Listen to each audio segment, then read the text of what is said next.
One of the fastest growing parts of our business is people that are using the what's the AOScan client remote access unit to provide scanning and services to people at distance. Cheryl Lee is one of the biggest proponents of that. She has clients all over the western United States, as far as I know. And what I'd like to do is, for some of you that are using remotes, you already know this, but some of the ones that you aren't, kind of open up this great opportunity for you. This is a Generation 4 client remote. Some of you that have Generation 1, 2, and 3, they all still work. We feel that the bone conduction, after everything we've tested, I think Lauren would tell you that we feel that you get the most benefit from bone conduction. Also, of course, when you're doing remotes,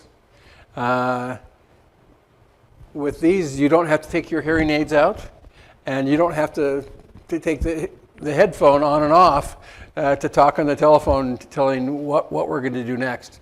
And so the bone conduction is provided with the Generation 3 and Generation 4 remote access unit. The others will still work. If you plug in, actually, I guess, earbuds, or we have the over-the-ear headphones that some of you are familiar with. They still work. But we found that the reason we went to bone conduction is we think that you're going to get the absolute most benefit. And then isn't that what it's all about, is getting the most benefit. So when it comes in the box, it doesn't have the antennas on it, but those screw on and off. Now, if you're throwing these all in a box, don't mix up your remote antennas with the antennas on your scanner.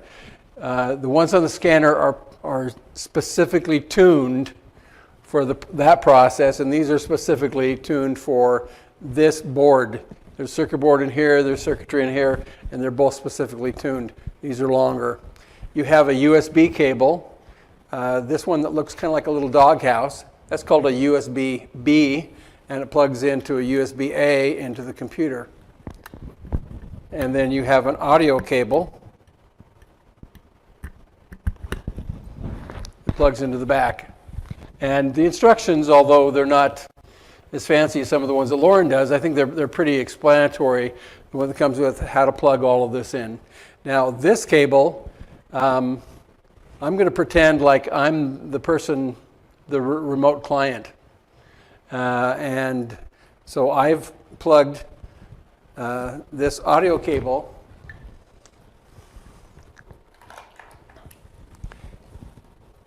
into the microphone jack on my computer. In this particular instance, a few of you, we've talked about the 5H USB sound card. This is what it looks like. And the beauty of this is it provides a very clean signal coming right off of the motherboard. There's a USB that's plugged into the motherboard, and this can plug into the motherboard. We always plug this, for right now, into the green headphone.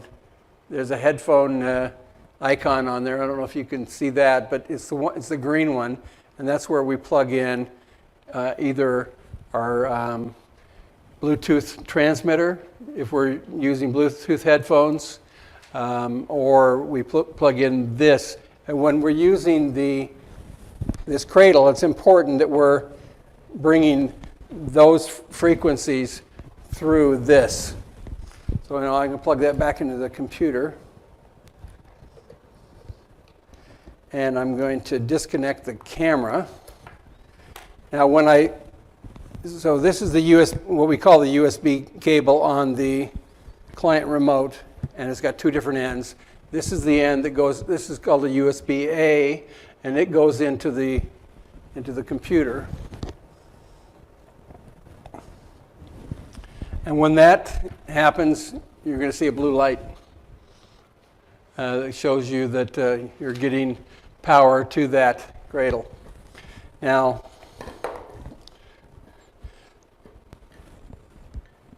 this remote will work with any computer that will download TeamViewer 12, as far as I know. Apple or Mac. I'm not sure. I've had some people that have Linux that have had some issues.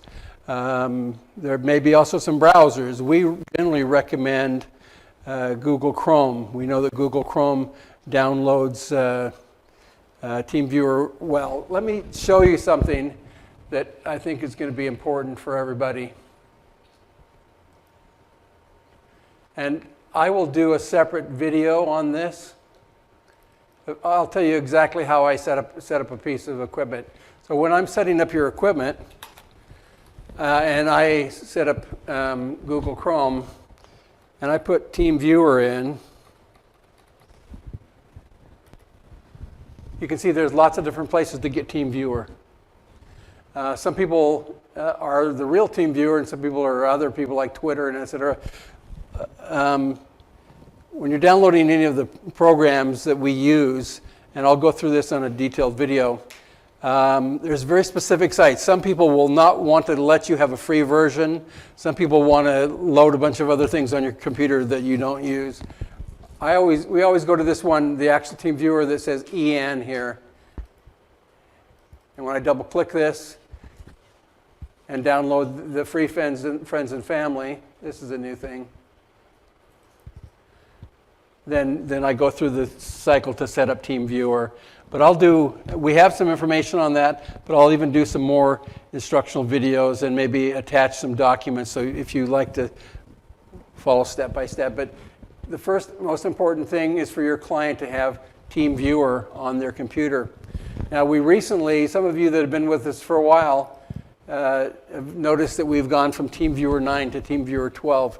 TeamViewer 12 gives us the ability to do so many more things. We're still investigating them all. But the main thing it allows you to do, if you're going to really make your business, having clients as remotes, you may want to be able to be in a situation where you can talk to them freely without being on the cell phone, and they can see you back and forth. Kind of have that bedside manner, except for Dr. Labram and Dr. Lisenby and a few of the rest of you that may be naturopaths or MDs. But it's nice to be able to talk to people and see them, and while you're going over some of these scans. But you see where it says extras up here? This is a new thing. You hit extras and options, and look at all the things we can do: remote control, security, audio conferencing is the one thing. Who here has had a situation where they've had a remote client and they couldn't hear anything through their headphones? Cheryl has. Amy has. They put the headphones on. And so there's a couple different ways when you're going to do remotes. What I like to do is have them go to our videos and see if they can hear that before we start to scan. Make sure that they can, hear the music. And if they're not hearing it, sometimes I'll have them put in any kind of headphones they have around, just to check out each of the devices, make sure that we're good. But the way TeamViewer is set up, and you won't be able to hear this, but you see right here where it says voice playback, and that's the part that's important about your clients actually being able to hear it. See, I have a variety of devices here that I can send it through. I'm going to start with this one. If I hit this I'm hearing a ding, ding, ding, ding. Now, if I wasn't hearing a ding, ding, ding, and maybe we'll do something just for your clients so they, on their side, that they see exactly how they do it. And we'd go to the next item and check on that, and then go ding, ding, ding, ding, and then hit the button. If you go through these items, you're going to find out where their computer is set up to send the sound. So, because everybody has a different computer and a lot of people have monitors with speakers on them, there's going to be differences, but we're going to be able to work through this all, and we'll give you, we'll invest, when you have problems, we'll get online with your clients and we'll work out the problems, and eventually you'll become experts in setting this up. Okay? So that's a new thing with TeamViewer 12. So let's say that I'm, your client. Some people are making a lot of money by just letting other people use their computer. We have a client in Idaho that had a $1,600 day just by selling increments through the day for people to log on her computer, and she wasn't even there, and she was camping. But now I have a computer set up in the other room, and this is the code. So when your client calls up, if they're going to be using your computer, you're going to tell them your code, and they're going to put it here. If you're going to be running the session, you're going to ask them what this number is on their computer, and you're going to put it here, and then you're going to hit connect to partner.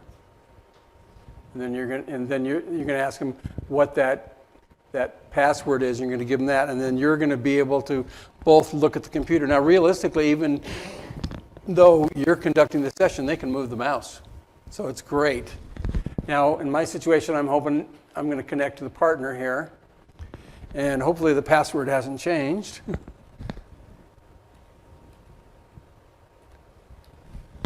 So I put in that, and I just log on. Okay. Windows, thank you very much. This is a good opportunity. Don't you love Windows? I basically tell Windows that I don't want them to have any information on me.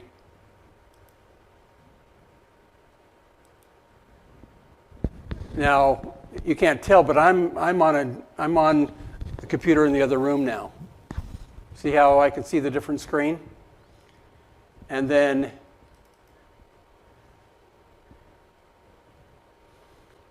I can log onto the program, and I can select a client, I can add a client, I can change a technician. I can, in this particular situation, generally, now there's times that I've had situations where one of you may have a problem with one of your pieces of equipment, and I may temporarily connect you to one of our computers. We would have you, set up your own information so that when you do a scan. But basically, for most of you, this information with a remote, you're going to be doing this, and then you can go on and you can do those scans.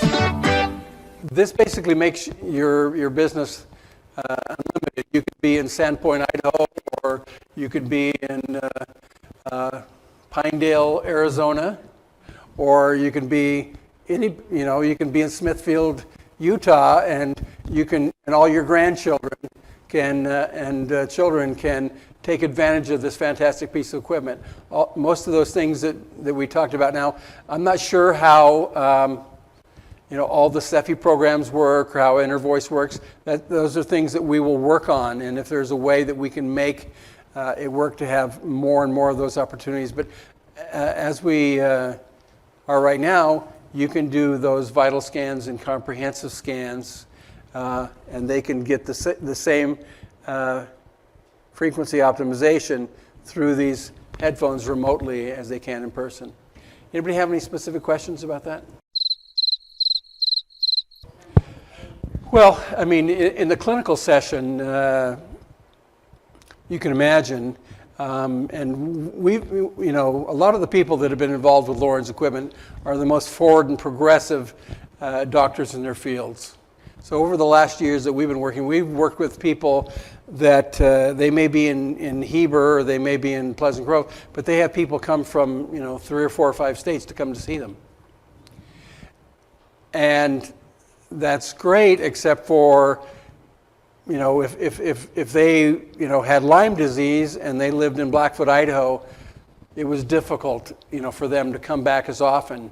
When Dr. Roberts got this piece of equipment, I believe he had some clients that that early on that he continued to treat remotely from Blackfoot, Idaho, even though he was still in Pleasant Grove.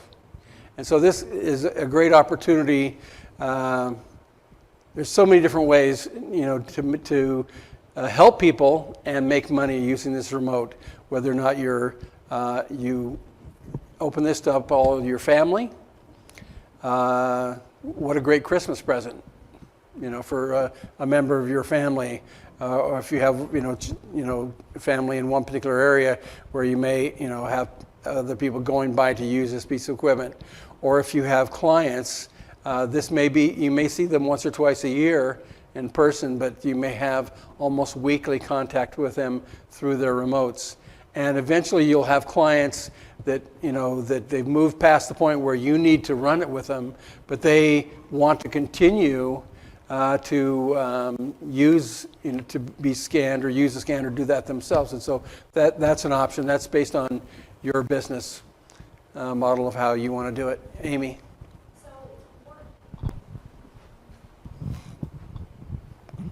Working within the TeamViewer, yeah, can you hear me? Okay, so working within the TeamViewer, and you have maybe a practitioner just using a remote unit on your mainframe. Can you preset a time that they automatically connect within TeamViewer so they know Monday from 9 to 2, that's their chunk of time, and they just automatically connect? Or do you have to physically log them in to your computer? You want to answer that, Lauren? We do have a scheduling software. So if you were going to do that on your computer at home, you'd need to get a copy of that software from us. We'd probably have to install it on your system for you through TeamViewer. And then you block out time just like Google Calendar, and only that one client would be able to get in, and it would open at 12 o'clock, and it would shut them off at 11:59.09. So, yeah, that does that. We do have that software written. We have that on our server system. But if you were wanting to do that on your own system, you'd need to get a copy of that from us. One thing, Alan, can you hold up the remote so that the camera can see the face of it? If you look on there real close, you've got two triangles. One says copy, one says imprint. So if you're doing a remote session with somebody, you can ask them to remove their wedding band or put a glass of water on the side that says imprint. And from the remote computer, you can do all of the Cepheid imprints. You can do an erase. You can do a copy if they had something you were going to copy. But if you're while they're doing their frequency optimization, have them put their ring or bracelet or a bottle of water or a tincture, and that way everything that they're doing is being imprinted as it comes back to their headset right into that whatever's on there in real time as it's happening. So this is a major step forward in our technology for the remotes, and it is something that's absolutely amazing. So they not only get the therapy or the optimization, thank you, but they also walk away with their remedy. So those do function. What we have not tested, what Alan was referring to, was the inner voice. We've not tested that over the internet. Now we can do it. Your voice will go through everything. We just haven't. We need to compare what it would be through the internet compared to what it would be right here to see if we're picking up any noise through the internet. So that's what we haven't validated. That's what Alan is saying. We're still doing research on that. If that proves to work, then you've just changed that whole remote business to a whole nother model by being able to do inner voice remotely. So, but all the Cepheid programs do work on that. Okay, Alan, go ahead. Okay. Go ahead. I did have one specific question about the use of TeamViewer. There's obviously a free version, and then there's a paid version. Is there any benefit for using the paid version? Is it just TeamViewer? Yes. Okay, TeamViewer, they have a free version and a paid version. We have the corporate paid version, and we can have unlimited people on that program. The way it works is you pay $185 a year, and you have full access to our version. Or you can go on and buy your own, and I believe it's $450 for the year. So you can share through us if you want and use our license. All you have to do is call Alan. He'll take your credit card, and then he'll give you the code that you put on your system. Okay? Okay. The difference of the paid and the non-paid is if TeamViewer sees your computer, your IP address on a lot for a very long period of time, they'll shut you off. So that's why everything that we do here, we are on the corporate paid version so that we don't ever get turned off. If you're working on a free version with your clients, you will start getting cut off. So I'd recommend jumping on to ours, or you can get your own, but it is a little cheaper to go through us. And then just follow though. You as the host need to have the paid license. Any remote clients, they could use the free to connect. Okay. So the question is if you're the paid version, you're using a paid version as the main computer, the remote people don't have to buy one because their IP is only going to be tuning on every once in a while. But yours is going to be going on and off all day long if you're doing a lot of remotes. So buy that license. And you can do it as long as you can but they will start shutting you off after about 5 minutes. And that's really frustrating. So if you're going to be doing a lot of remote work, either get your own license or tag onto our license. Any other questions with the remote stuff? The other thing you may find out is if your internet service says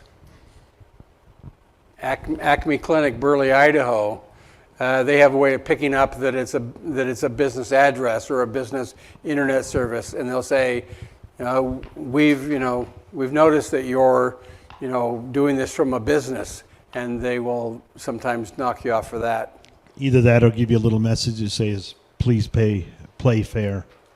So. Okay. All right. I'd like to talk about the headsets because that could be a lot of issues. Now, we've already talked about the fact that with a bone conduction headset, the way to put it on is from the back, like this. We've got probably a half a dozen that have come back from people that have done it this way and eventually cracked and broke this headset. Now, this headset originally, these were $85, weren't they, Lauren? We were selling them, importing them, and going to sell them to you for $79 to just cover our costs. Like a lot of different things, Amazon, has sold these anywhere from $45 to $54. So the ones that we have imported, and because they have a lithium-ion battery, it's very difficult for us to import them. We have to bring them over in a container. We can't ship them DHL. So we'd prefer to keep the ones that we have in stock to continue to service our customers. I will send you the link if you want to buy an extra headset to go ahead and buy it from Amazon. Fair enough?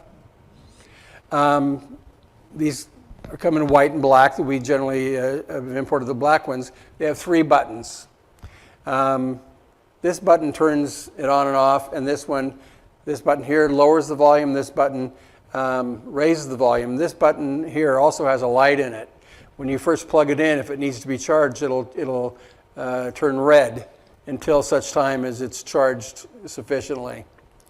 You turn it on and off by pushing and holding down, and it'll say power on. Generally, it'll give you all kinds of instructions like, go to Bluetooth menu and do different things like that to connect it to the headphones.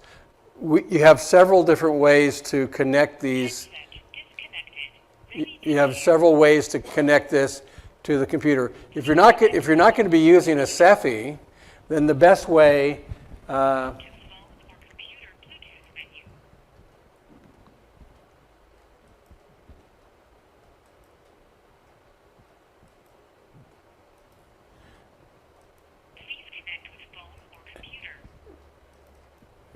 probably the best way is to just connect it, to pair it directly to your computer. That way, you don't have to pair every time. Every time you turn on your computer and these are on, they will pair automatically. Okay. Well, these have a technology, and the computer has a technology that they're searching for each other. When you have this on here, you can see right down here. This particular, if you had this in the box, or learn to know, it's YKL701. That's what this is. This is a YKL701 model wireless Bluetooth headset. And so this shows that this is paired with this particular computer. Actually, it's not paired with this one because this one over here is.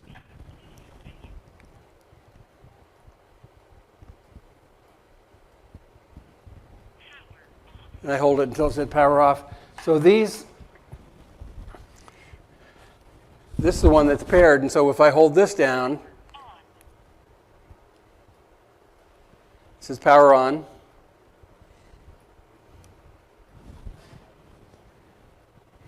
I guess it's, and it says phone 1 connected. It's already paired with the computer.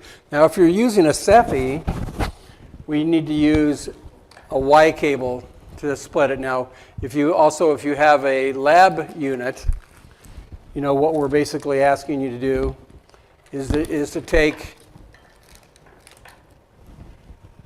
this device, this 5H USB sound card, and plug it into the back of the computer. To plug the Y into the green side, plug your headset direct, this is the wired headset, or a Bluetooth transmitter. Now we have two Bluetooth transmitters. The newer one that we're sending out is kind of round and has a button in the center. Very powerful. But this one also works very well. This is a rectangular one. And you would plug that into one half of the Y, and then you would plug either the Cephi, either of these Cephis, or the cord that comes out of the back of the lab unit into the other one. And then you would plug this into your computer. And this other one that wasn't connecting to something, let me show you how this works. So when we hold down this button, when it's charged, it'll turn blue momentarily. And then when I turn on the headset, and it says that power is on, you won't be able to probably hear this. Maybe we'll do a voiceover for this video. You can see the light is flashing red and blue. That means that it's in the pairing mode. So it says it's disconnected, ready to pair. It kind of makes you think you need to do something, but you just need to be patient. Hold them close together. Pairing is complete. And when the pairing is complete, then this will just flash intermittently. We'll do some other videos, and we'll use great audio where you can hear everything that's happening here to make that simpler. But so with these, if you're not using a Cephi, the easiest thing is to just link it directly to the Bluetooth menu on your computer. If you are using a Cephi, or if you have a lab unit, use what we call the USB sound card, which is this device, the Y cable into the green, Bluetooth transmitter on one side, and the Cephi either out of your lab unit or out of your separate Cephi into the other side. Now, I want to show you something that some of you, when you plug this in, all of a sudden it changes the sound panel on your computer. Sometimes when you call me and you tell me that there's no sound coming out of the computer, on TeamViewer, you'll see me type in sound down here. And I'll see the sound control panel come up. I'll click on that and it'll start telling me what's connected. Now, I have the headset connected because I was using it originally plugged in directly into the back. And then I have this thing that says USB PNP sound device. This is the USB PNP sound device, this USB sound card.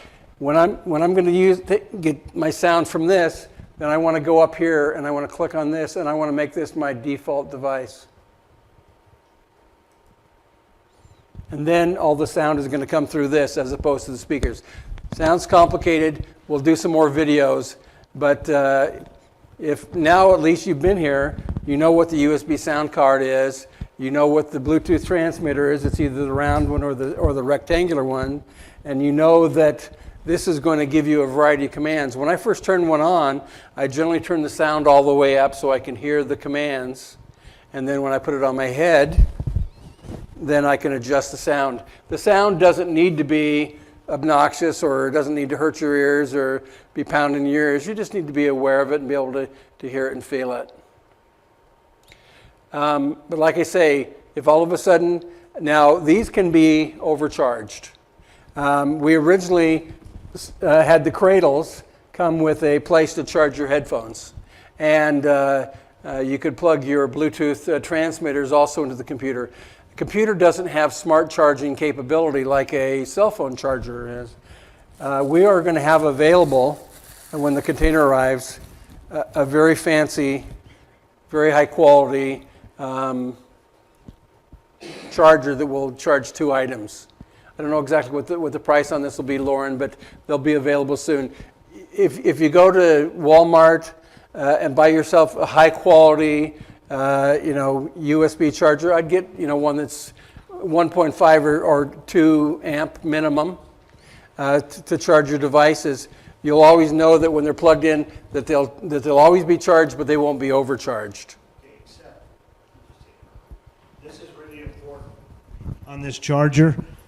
If you go buy one, these are going to probably be somewhere in the neighborhood of $15. I don't know. But you can go buy one at any store as long as it says intelligent auto ID. That means it will sense when the battery it's hooked up to it is reached its full charge, and then it drops to a trickle. If you don't have an auto ID, it'll just keep charging, and like your laptop will. And we probably burned through 40 or 50 headphones because we didn't understand, and our clients didn't understand. By keeping them plugged in, it destroyed the internal battery in the headset. So whether you get it from us or you get it from anywhere else, as long as it's an auto ID that it senses that when the battery is full, you'll be fine. And what I'll try to do is I'll try to find one on Amazon that I can always send you the link if you don't want to wait for or buy it from us. We'll give you an option. We just want you to have headsets that work when your client's there. We don't want you to have somebody sitting in your office and the headset won't work. I would suggest, and we'd be glad to sell you a regular headset like we used to use with the Generation 1 and Generation 2 client remotes. They're a good headset. They fold, they're compact. It's always a good thing to have an extra headset in case for any reason that day it just doesn't want to pair, or somehow it's not charged up. Yeah, like say, you can use any set of headphones. These are specially tuned, specifically for this process, and we believe that the bone conduction is giving you the most benefit, and you don't have to worry about removing hearing aids, and you don't need to worry about the frequency over time, causing any nerve deafness or anything like that. Let me explain. Any headset has a speaker in it. We're just using the coils in the speaker. The better the headset, the better the resolution of the information back and forth. Alan mentioned earlier earbuds. If you were in a real fix, earbuds will work. The resolution will not be as high, but it's better than nothing. Alan mentioned that these are specially tuned. We buy these directly from the manufacturer, and they put an extra coil in these for us so that it's tuned to the antennas that are right here. But you can buy them, like Alan said, off Amazon, and it'll be maybe a little cheaper through Amazon. It'll work as well. And if you're in a real fix, any over-the-ear is better than an earbud, but any headset will work as well. Remember, all we're using is the speaker coils to do the transfer of the information back and forth. So the better the coil and magnet, the better the resolution to us. We know that if you use this stuff that we provide to you, has been tuned to be the most accurate and the highest resolution. But that does not mean that you cannot do it otherwise. One last thing. TeamViewer, when you're doing remotes, I actually scanned my wife at IHOP waiting for our food on my Samsung Note 7 or whatever it was on her phone. So her phone logged into the computer and we scanned her right there at breakfast. That was the coolest thing. We had 6 or 7 people standing around our little booth watching us scan her on the phone. So anything that can log on to a remote desktop, you can do remotes with. So iPads, phones, whatever. But if you have the iPhone, you have to hook in the remote. Okay, I'm going to talk about that in a second, but the question was, if you have an iPhone, you're going to have to plug in a headset of some kind into there's a little box that we have that you put on the back of your phone that converts the signal from the headset into the box. But the point is you don't have to have a computer. It can be a tablet, it can be a phone, as long as you have the little mobile adapter. Okay? You would need this block. It would replace this block. Any headset will work. In that situation, we didn't have one of those. We just used her headset from her phone. Okay, Alan, go ahead. Anything else? Charlie? So, you talked just, one of the requests that I have is when you do your next video, explain for the client on the other end how to turn on and off the headset.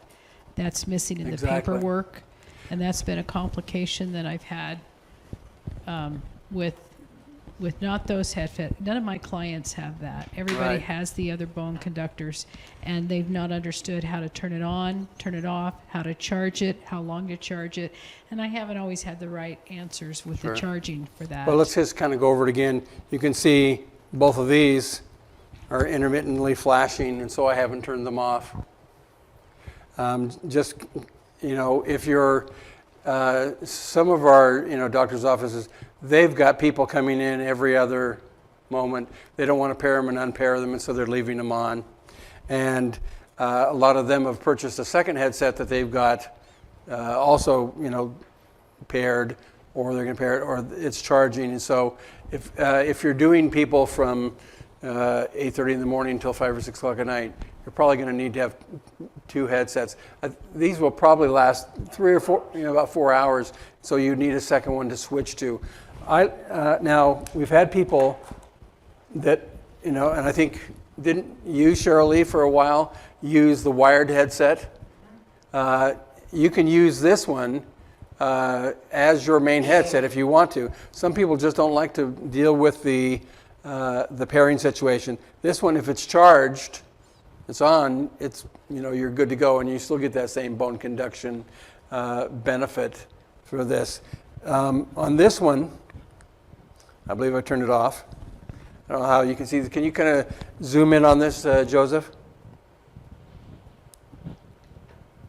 I hold it down, and when the blue light comes on, it'll flash a couple times, and then it'll flash intermittently.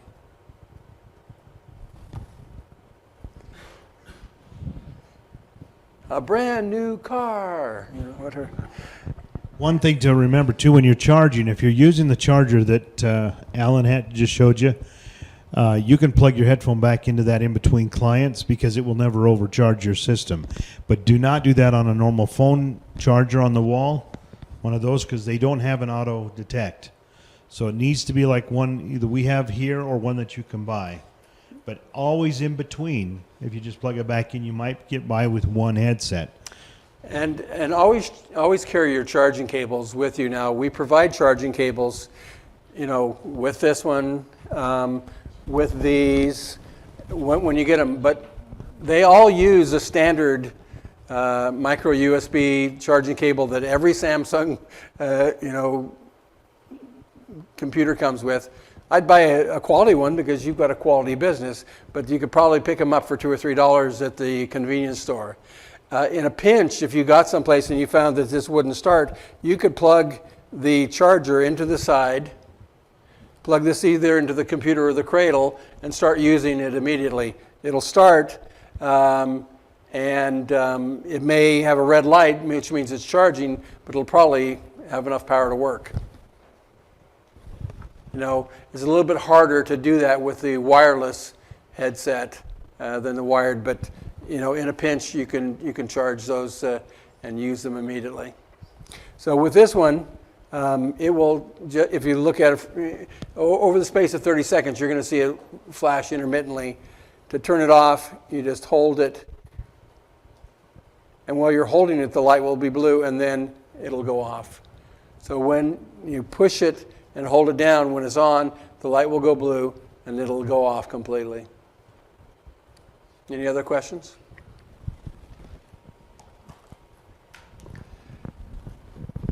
Now, kind of a new area. Let's kind of talk about troubleshooting. Some of you have turned on your computer to say license file missing, or USB error, communication error. That basically means that for some reason the computer is not seeing the cradle. Everybody knows what the cradle is, right? Oop. This one's not glued together again. We've been working with different things, but the most important thing for you to look at when you get one of those errors is, oops, crunch, is, are the red lights flashing? You see the red lights flashing? There we go. So if the red lights are flashing, you know that at least the 5 volt and the ground on that USB connector are connected. You can still get kind of like a little hiccup or shunt in the data parts. There's 4 different connections in that USB. 5 volt ground and 2 data connections. Sometimes when you get a little hiccup that says license communication area, check your connection, the solution is to basically unplug it at the back of the computer, to follow this cable to the back of the computer, unplug it and plug it back in, and then restart your program. That's something we don't want that to happen to you, so we're working very, very hard engineering a new fix, and we believe we have it. And almost all of you that have cradles now will be getting a new cradle. But in the meantime, any type of, this is not a refrigerator from R.C. Willey. This is a complicated communication device that is sometimes sampling one of those items that you're looking at 2,000 times in mere nanoseconds. And we need to, over time, get a little more adept of dealing with some of the things that people deal with electronics. See that. If you talk to our engineer, he has pieces of equipment that cost many thousands of dollars. None of us could afford them. Testing equipment, and every once in a while, it'll get a glitch and has to be turned off and turned back on. We know that the biggest issue for you is not your patients, but the confidence that your clients have in that scan. Like, well, what's happening? How come it's not working? Type situation. So we want to minimize that so those things almost never happen. But anytime you're working with sophisticated electronics that are looking at thousands of items and sampling those items thousands of times in mere nanoseconds, there is always the possibility that something will happen. And so I think you should kind of expect this, and you might even explain to your clients that this is a complicated piece of equipment that is doing amazing things. I think I had a discussion with somebody about this equipment, and this goes even back to the equipment that we had before this. Lauren told you that we sent Juanita to have about $70,000 worth of testing. 7,000. Well, and when you think of all the hundreds of things that are tested on this equipment, some of you that are doctors or have been RNs, you know that if you went to Intermountain up in Murray or Intermountain here in Provo and said, do you have a non-invasive test for the back of my thyroid or pituitary or whatever, they're going to say, huh? Well, we'd be glad to cut you open and go in there and look at it. It'll be $30,000, and we hope you don't get staph infection.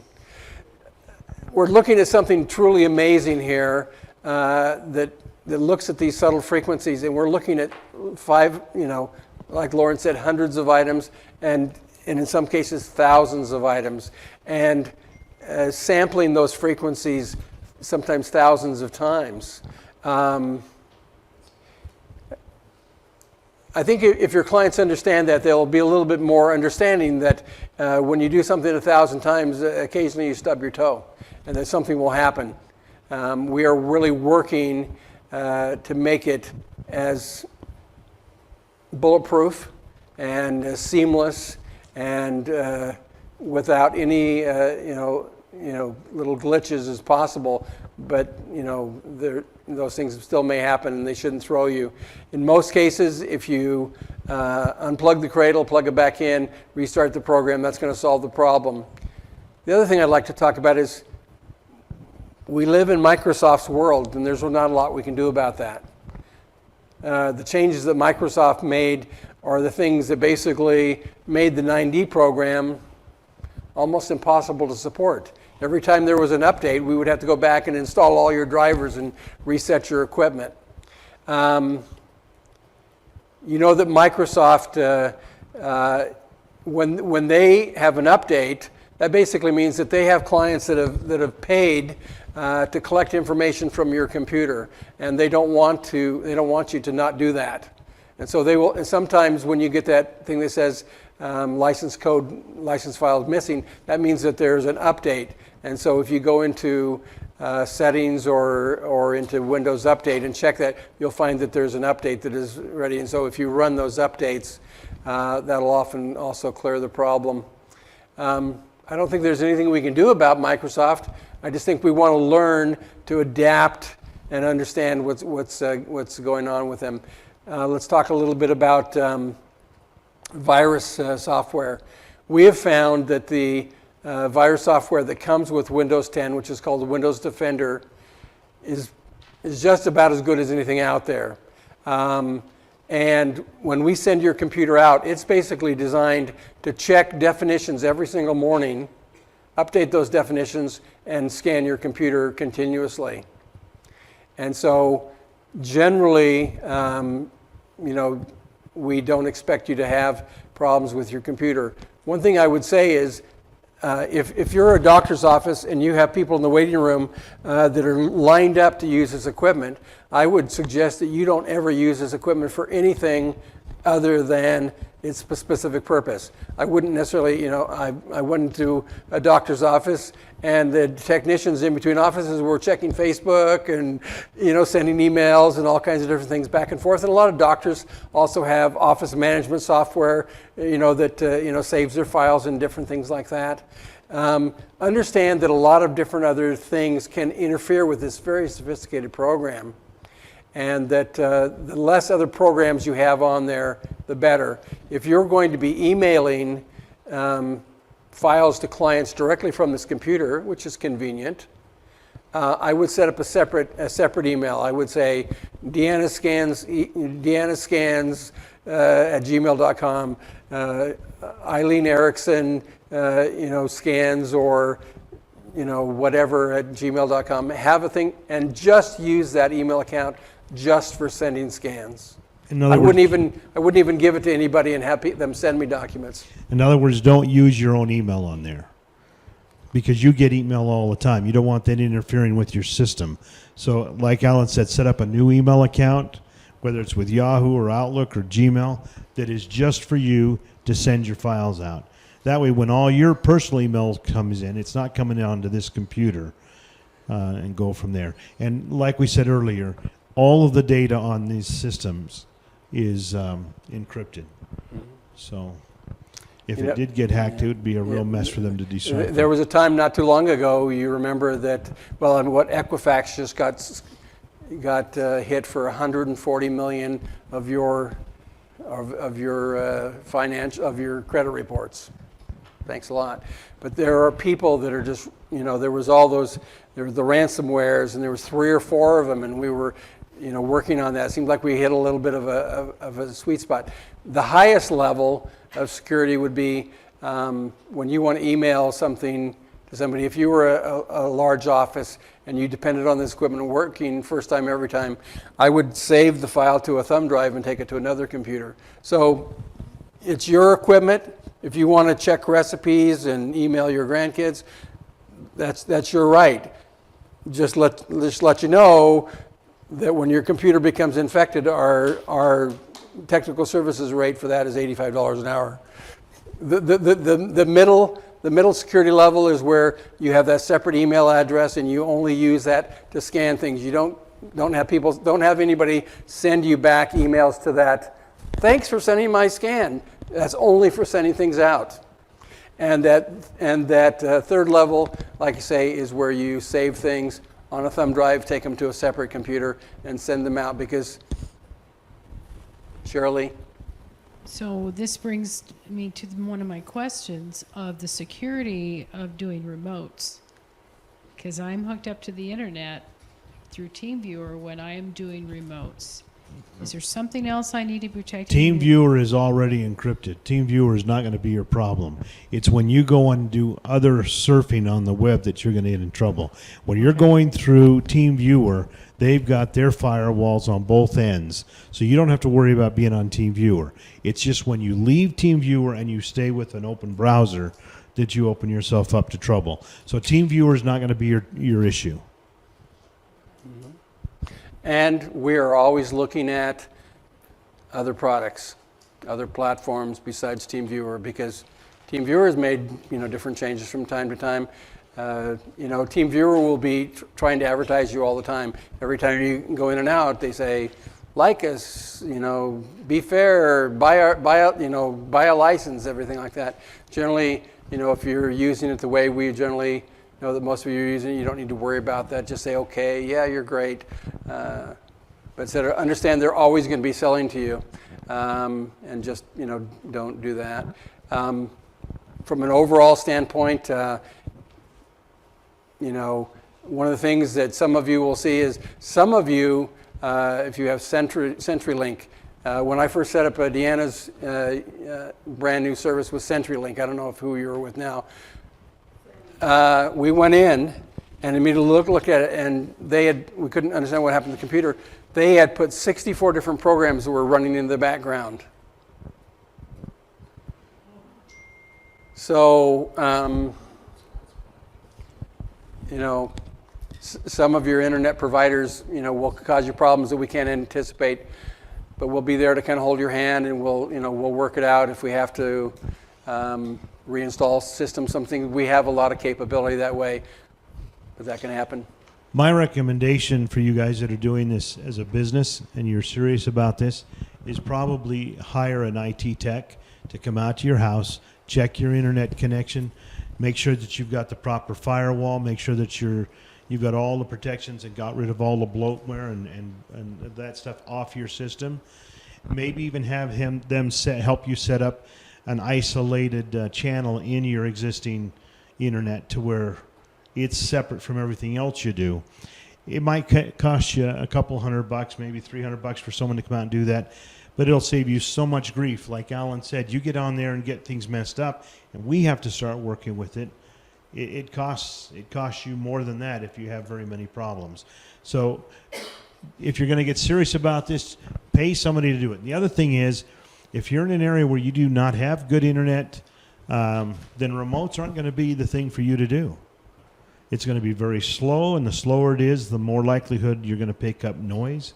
So you want a high-speed internet, and you want a clean internet. If it's just for your home and for your family use, I don't know if I would go to all that extent.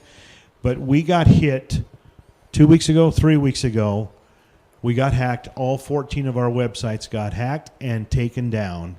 Cost us $7,000, $7,700, whatever it was, and almost 48 hours before we could get them cleaned and back up and fixed. Can you go to Energy Dev right now? Mm-hmm. And so we actually pay this company now to monitor our system. Go all the way down to the bottom of the page.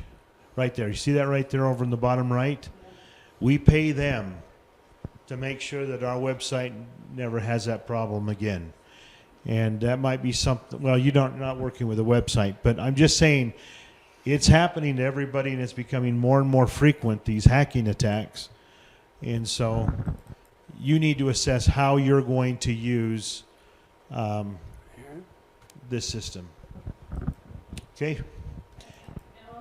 Yes. Can you make a list? Because, you know, this non-techie person that uses technology every day, you just kind of went over my head with all the things that I would ask a techie, my computer guy, to do for me. So is there a way that we could have that list in writing of what we would want them to do? Because you lost me like after the third thing.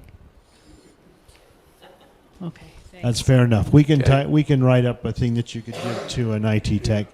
You're just basically asking them you want to get rid of everything that's on your internet that's not necessary. You don't need any of their bloatware, and you want a firewall. But we can write that up, can't we, Alan? Yeah, Get and, that out. and you know, there are unscrupulous people out there that will put a bunch of free programs on your thing and charge you hundreds of dollars. And so if you can find somebody that's recommended in your area, that's something we can't give you is a good recommendation on somebody in your particular area.